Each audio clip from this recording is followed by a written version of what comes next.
Very warm welcome to agro knowledge. आज हम discuss करेंगे लीड बैंक स्कीम।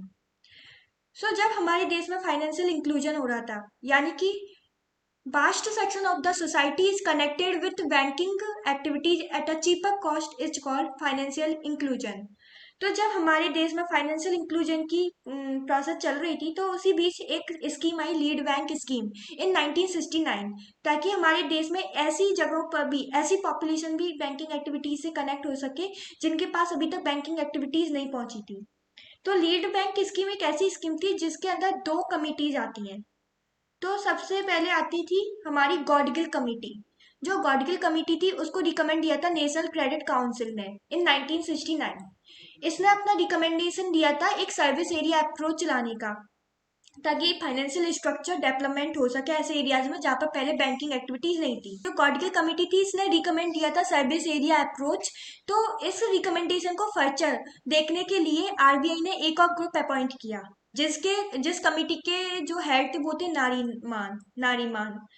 फिर इनने क्या किया, गॉडगिल स्टडी ग्रुप के रिकमेंडेशन को एग्जामिन किया कि इनने जो अपना रिकमेंडेशन दिया है ये है सही है या नहीं, या फिर ये फिजिबल है या नहीं, इसकी फिजिबिलिटी को चेक करने के लिए।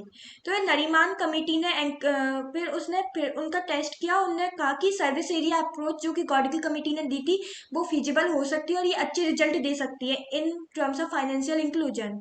तो फिर उसके बाद इनने एक नए टर्म्स को यूज किया, वो था लीड बैंक स्कीम। तो फाइनली लीड बैंक स्कीम को रिकमेंड करने वाली जो कमेटी थी वो थी नारीमान कमेटी। उन्हीं ने लीड बैंक स्कीम को रिकमेंड किया। फिर बाद में आरबीआई ने एक्सेप्ट किया नरीमान कमेटी के रिकमेंडेशन को, और फिर लीड बैंक स्कीम कब आया फोर्स में, 1969।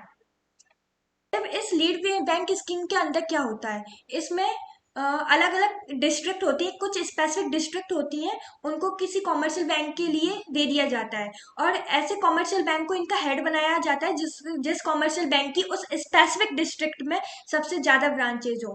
तो ऐसे कॉमर्शियल बैंक उस डिस्ट्रिक्ट का लीड बैंक बनता है। फिर लीड बैंक का बनने के बाद उसका क्या वर्क होता है, फिर वो जितने भी फाइनेंशियल इंस्टीट्यूशन है उनका फंक्शन होता है उनको कोऑर्डिनेट करता है, बैंकिंग के एक्सपेंशन और बैंकिंग के एक्सपेंशन को प्रमोट करता है। लीड बैंक एक ऐसा बैंक होता है।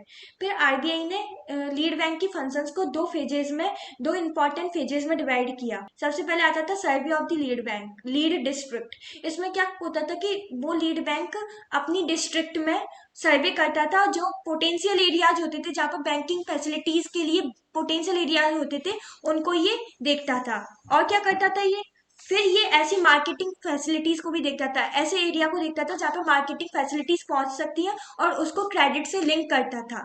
और दूसरा था कि जो एग्रीकल्चर लोन्स होते हैं, एग्रीकल्चर प्रोडक्ट और इंडस्ट्रियल प्रोडक्ट के लिए एक अच्छी मार्केटिंग फैसिलिटीज प्रोवाइड करवाता था। तो ये पहला फंक्शन होता था किसका, लीड बैंक का। इसका जो काम था वो ये हमने देखा कि बिजनेस को आइडेंटिफाई करता था कि कौन सा बिजनेस अभी उभर रहा है और कौन सा एंटरप्राइज है जो कि अपना जो लोन है वो किससे ले रहा है, एक नॉन इंस्टीट्यूशनल सोर्सेज से ले रहा है। तो इसने ये किया कि इंस्टीट्यूशनल सोर्सेज से ही लोन ले। फिर बाद में हमारा आता है फेज 2। इसमें आता है प्रिपरेशन ऑफ क्रेडिट प्लान। अब इसमें क्या होता था कि पहले फेज में हमने देखा कि वो डिस्ट्रिक्ट होता था उसका सर्वे किया जाता था। अब दूसरे में कुछ ना कुछ पॉलिसी बनानी होंगी जिसको फॉलो करके जो बैंक होते हैं वो अपना क्रेडिट लोगों को डिस्ट्रीब्यूट करें। तो उसके जितने भी प्लान होते थे, पॉलिसीज होती थी, प्रिंसिपल होते थे, वो इस फेज में बनना शुरू हुए। तो क्या हुआ इसमें, formulate the bankable loaning scheme involving intensive use of labour so as to generate additional employment. और ये क्या करता था, लोन को डिसवर्स करना, यानी कि लोन को देना, इंक्रीज प्रोडक्टिविटी ऑफ लैंड, कि इस तरह से लोन्स को डिसवर्स किया जाए जिससे कि प्रोडक्टिविटी ऑफ लैंड बढ़े, एग्रीकल्चर लैंड की और एलाइड सेक्टर्स की। और ये हम कैसे दे देंगे, ये हम एक फेजेस में करके दिया जाते थे, ताकि उनका अनप्रोडक्टिव वे में उनका दुरुपयोग ना हो, केवल प्रोडक्टिव यूज, उनका प्रोडक्टिव पर्पस के लिए यूज हो। फिर इसने मैक्सिमम क्रेडिट किसको दिया जाता था, इसमें weaker section of the society, जो कि जिनके पास पैसों की कमी होती थी या फिर शेड्यूल कास्ट, इनको दिया जाता था मैक्सिमम क्रेडिट। होती प्रोडक्टिव आने की जो ये लीड बैंक स्कीम आने की जो चीज थी वो ये थी कि ये जो कमर्शियल बैंक है वो भी इकोनॉमिक डेवलपमेंट में और डेवलपमेंट प्रोसेस ऑफ ऐसे एरिया जो कि रूरल एरिया हो या सेमी अर्बन एरिया उनके डेवलपमेंट में अपना योगदान दे सकें। सो इनके पार्टिसिपेशन को बढ़ाने के लिए लीड बैंक स्कीम आया। अब लीड बैंक के फंक्शंस क्या होते हैं?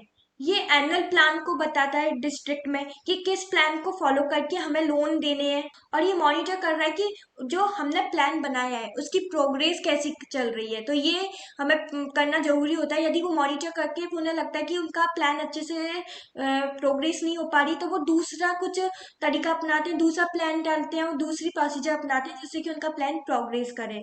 और वो मार्केटिंग करते हैं प्रोडक्ट को और मार्केट को लिंक करते हैं हमारी किससे, क्रेडिट से। और ये बैंक ब्रांचेस को सेटअप करते हैं कि जितनी ज़्यादा बैंकिंग ब्रांचेज होंगी उतनी ज़्यादा जो वास्ट सेक्शन ऑफ सोसाइटी है वो बैंकिंग एक्टिविटी से कनेक्ट होगा। This is called financial inclusion. ये लाइसेंस भी देता है government and semi government agencies से। ठीक है, तो इसके जो मेन जो फंक्शंस होते हैं वो होते हैं प्लान बनाना और उसको मॉनिटर करना कितनी प्लान हो रही है, बैंक ब्रांचेस को बढ़ाना और मार्केटिंग करना प्रोडक्ट की और उसे लिंक करना क्रेडिट से मार्केट को, और क्या होता है इसे लाइसेंस देना। नेक्स्ट वीडियो लेक्चर में हम डिस्कस करेंगे किसान क्रेडिट कार्ड।